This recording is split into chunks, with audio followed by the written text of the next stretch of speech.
महापुरुषांबाबत अनेक लोककथा, मात्र इतिहासात असा कोणताही दाखला पाहायला मिळत नाही। बागेश्वर बाबांच्या वक्तव्यावर मुख्यमंत्री देवेंद्र फडणवीसांची प्रतिक्रिया।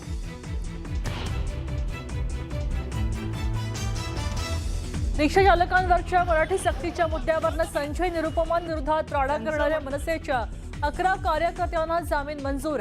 मनसेचा निरुपम यांच्या विरोधात संताप। आमदार संजय गायकवाडांविरोधात प्रकाशक प्रशांत आंबी आक्रमक। दखलपात्र गुन्हा दाखल करण्याच्या मागणीसाठी 28 एप्रिलला गायकवाडांच्या घरावर काढणार मोर्चा।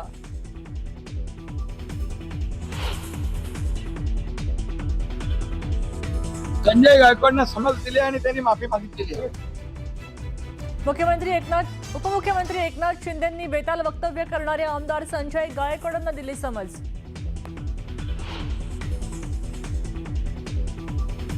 पुण्याच्या मध्यधुंद तरुणानं चक्क बस चोरली। दारूच्या नशेत बस वळवताना नियंत्रण सुटल्यानं पोलिसांना संशय। बस थांबवून पोलिसांनी तरुणाला घेतलं ताब्यात।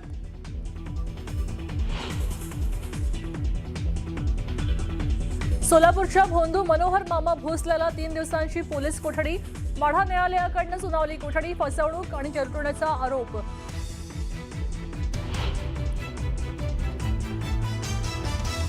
जालन्यात बँकेत घोटाळ्यांचं सत्र सुरूच। कॅनरा बँकेत बनावट सोनं तारण ठेवून 7,31 लाखांचा घोटाळा उघड। बँक मॅनेजरसह 3 गुन्हा दाखल।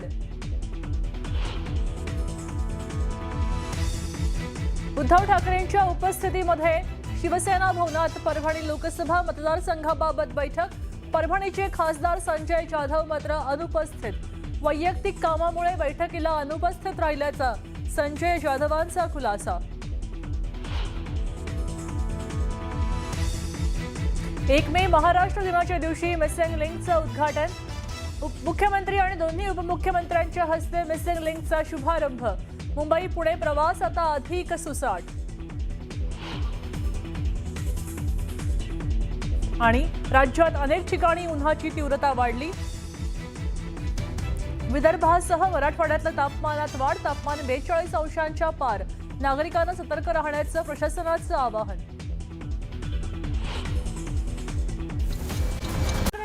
बातमीपत्राची पहिलीच बातमी आहे भोंदूच्या नवीन कारनाम्याची। तुमच्या आई वडिलांच्या कुंडलीमध्ये मृत्यूयोग आहे असं सांगून या भोंदू अशोक खरातनं 8,87,00,000 लुटले अशी तक्रार त्याच्याच शिवनिका संस्थेवर विश्वस्त असलेल्या सीए ललित पोफळे यांनी केली आहे। भोंदू अशोक खरातचे नवनवीन कारनामे समोर येत आहेत आणि त्याचबरोबर त्याच्या विरोधात तक्रारींची मालिका सुद्धा वाढतेय। आता खरात विरुद्ध 19वा गुन्हा दाखल झालाय आणि त्याच्याच जवळच्या मानल्या जाणाऱ्या ललित पोफळेंनी ही तक्रार दिली आहे। खरातनं भीती दाखवली आहे। आपल्याला शिवनिका संस्थेवर विश्वस्त बनवून घेतलं, पण आपण त्या संस्थेचं कोणतंही कामकाज केलं नाही किंवा त्याच्या सीए सुद्धा आपण नव्हतो असं पोफळेंनी तक्रारीत म्हटलंय। आणि त्याचसोबत खरातनं आपल्याकडनं वारंवार अघोरी पूजेसाठी करोडो रुपये उकळले अशी तक्रारही त्यांनी केली आहे।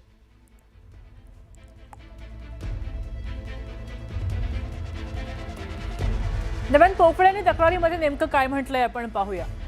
ललित पोफळेंनी खरात विरुद्ध तक्रार केली आहे आणि या तक्रारीत खरातनं 8,76,00,000 गंडा घातलाय असं म्हटलंय। आई वडिलांच्या कुंडलीमध्ये मृत्यूयोग अटळ आहे असं सांगितलं आणि हा गंडा घातला। तर मृत्यूयोग टाळण्यासाठी अघोरी उपाय सुद्धा सुचवलेले होते। विविध पूजा आणि विधींसाठी सुद्धा कोट्यवधी उकळले असं कळतंय। तंत्र मंत्राच्या नावाखाली बनावट नाग दाखवला आणि फसवणूक केली। भीती दाखवली आणि ईशान्येश्वराचं विश्वस्त बनवलं। खरातवर संशय आला आणि म्हणून मग खासगीत चौकशी त्याची केली। तेव्हा खरातच्या फार्म हाऊसवर आचारी पाठवला आणि आचार्याकडनं धक्कादायक माहिती समोर आली असं कळतं। फार्म हाऊसवरचा सीसीटीव्ही बंद ठेवायला सांगितला गेला आणि सीसीटीव्ही बंद ठेवून फार्म हाऊसवर खरातची अय्याशी सुरू होती असं कळतंय।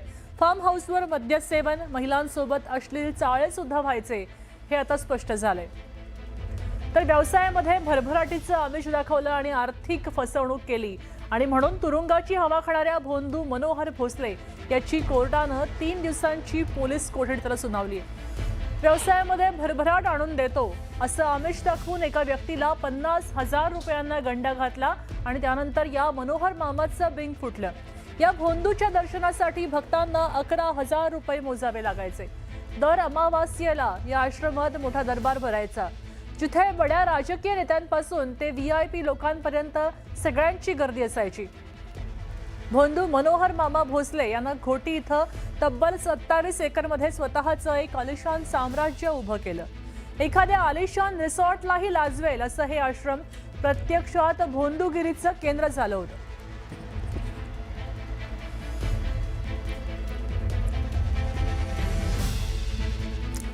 दरम्यान या भोंदू मनोहर भोसलेची मोडस ऑपरेंडी कशी होती ते आपण सविस्तर पाहूया। आपण पाहतोय की या भोंदू मनोहरचे काळे कारनामे, संत बाळूमामांचे आपण अवतार आहोत हे त्यानं भासवलं होतं आणि त्यानंतर त्यानं कॅन्सर बरा करण्याचाही दावा केल्याचं कळत आहे। त्यासाठी तो उपाय सांगायचा। उपाय काय सांगायचा तर बाभळीचा पाला, साखर आणि भंडारा उपाय म्हणून तो विकायचा। कोणत्या कोणत्या दिवशी तर अमावस्या पौर्णिमा असेल अशा दिवशी लोकांचं भविष्य सांगायचा आणि त्यांच्याकडनं पैसे लुटायचा। या आश्रमामध्ये महिलांचं लैंगिक शोषण केल्याचाही त्याच्यावर आरोप होतोय। पुढचा तपास सध्या पोलीस करतायत।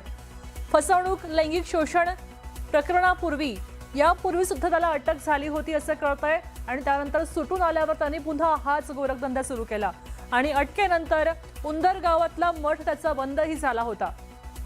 मात्र पुन्हा एकदा घोटीत येऊन त्यानं आश्रम सुरू केला असं कळतंय।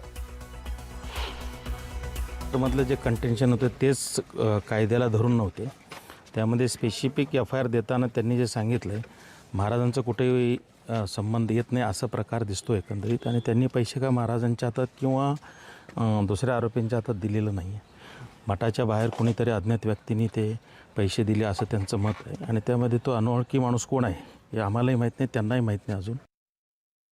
मुंबईतल्या शिवसेना भवनात उद्धव ठाकरेंच्या उपस्थितीत परभणी लोकसभा मतदारसंघाची बैठक पार पडली। बैठकीसाठी उद्धव ठाकरे, आमदार राहुल पाटील, अंबादास दानवे उपस्थित होते। परभणी मतदारसंघाबाबत पदाधिकारी नेमणूक आणि संघटनात्मक विषयांवर या बैठकीत चर्चा झाली। मात्र या बैठकीला परभणीच्या ठाकरेंच्या पक्षाचे खासदार संजय जाधव गैरहजर राहिल्यानं अनेकांच्या भुवया उंचावल्या। काही दिवसांपूर्वी मातोश्रीवर पार पडलेल्या बैठकीत संजय जाधव अनुपस्थित होते। दरम्यान यावर संजय जाधवांनी बोलायला नकार दिला असून माझ्या नात्यातील विवाह समारंभ आहे आणि त्यामुळे मुंबईला बैठकीला गेलो नाही असं सांगत आपली बाजू त्यांनी स्पष्ट केली।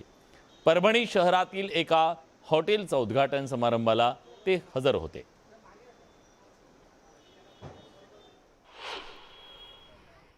खासदार पक्षासोबतच आहेत, तिथल्या बैठकीला नव्हते। खासदार पक्षासोबतच आहे। त्यांच्याशी मी कालही बोललेलो आहे, 2-3 दिवसापूर्वी परभणीला गेलो होतो।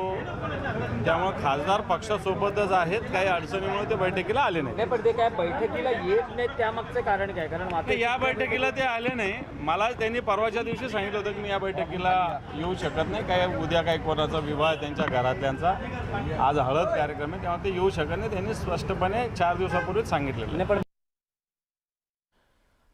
पुण्यात पुन्हा